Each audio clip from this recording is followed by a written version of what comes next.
жумушта, башка жактарда жанагы аял намаз окуган жерде, намаз окуп атканда ошо аял кишилер көзгө урунса намаз бузулбайбы?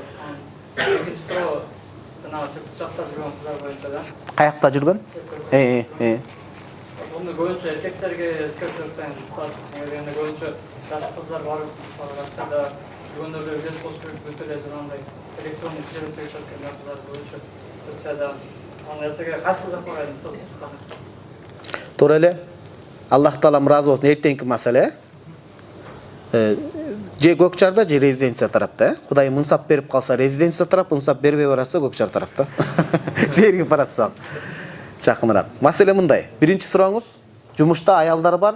Анан ошол жерде намаз окуганда кыбла тарапта аялдар көрүнүп калат, намаз бузулбайбы? Бузулбайт, бирок макруh болуп калыш ыктымалы бар. Антип ошолорду көрүп көз эметип, ойноктоп кетип калышы мүмкүн. Астыңызды акырын бир орунду таап, көздөн далдоорок, эч ким көрүнбөй турганы жакшыраак болот. Экинчи суроо, биздин кыргыз кыздары каяка барса дагы чет өлкөлөрдө электронный сигарет.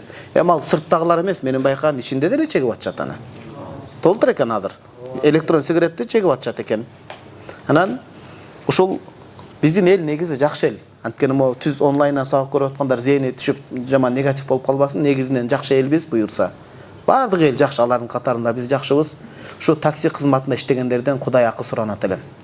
Ким такси кызматында иштесе, туугандар, анткени досторубуз айтып атат. Эс алуу 6-7 күндөрү түнкү клубтардан же көчөдөн мас кыздар түшүп калса, ошол биздин карындашыбыз. Ошол биздин эжебиз. Ал акыйкат жетпей атат ал байкуш карындашыбызга мас болупчу. Бир бөткө жамандап салбайлы, балким ушул сөз менен алар иманга тартылар. Ал түшүнүк келбей атат, ал алданып атат, анын чөйрөсү айтор себептер бар, анын өзүнүн күнөөсү бар. Бирок ушу такси кызматында иштеген биздин кыргыз агалары, инилери, нафсиңиз кандай чүрөк кыз, ушундай сулуу кыз чыкса да, мас болуп калса да пайдаланбаңыз. Тескерисинче ошо жакшы бир сөзүңүздү айтып, бекер болсо да таштап, ошол карындаштарыбыздан этияттаңыз. Анткени мага жеткен маалыматтар боюнча көп ошол тармактан бузукчулуктар көп болуп атат экен да. Анан эркектер биз оңолсок аял зат оңолот. Эркектердин ичинен ата-энелер көбүрөөк этиятташ керек болот. Ошо четке жөнөткөн кыздар. Бардыгы эле өзү кетип калган эмес да. Арасынан иликтеп келсеңиз, ата-энеси жөнөткөн кыздар дагы бар. Туурабы туугандар? Ата-энеси жөнөткөн кыздар бар. Анан үчүнчүдөн өткөндө мен Египетте жүргөндө дайыма Кыргызстан жаңылыктарын көрүп турам. Кайсы баягы сайттын айтпай эле коеюн, Кыргызстандагы бир канал ошол Россияга барып бир кыйын кыргыз эжекенин турмушун чагылдырып таксиде иштегенин көрсөтүптүр. Эже айтып атат, ушул турмушуңузга ыраазысызбы? Эгер күйөөм мени талак бербегенде, күйөөм таштап кетпегенде мен мынчалык кыйналбайт элем дейт.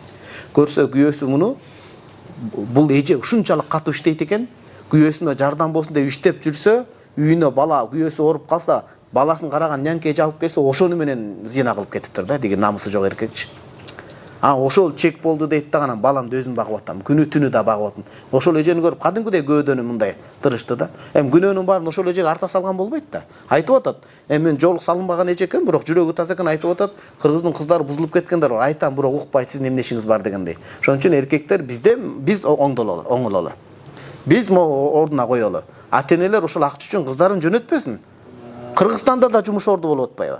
Ошон үчүн мен ойлойм, кыздар да оңолсун, бирок алардын алдында эркектер биз оңолсок депчи.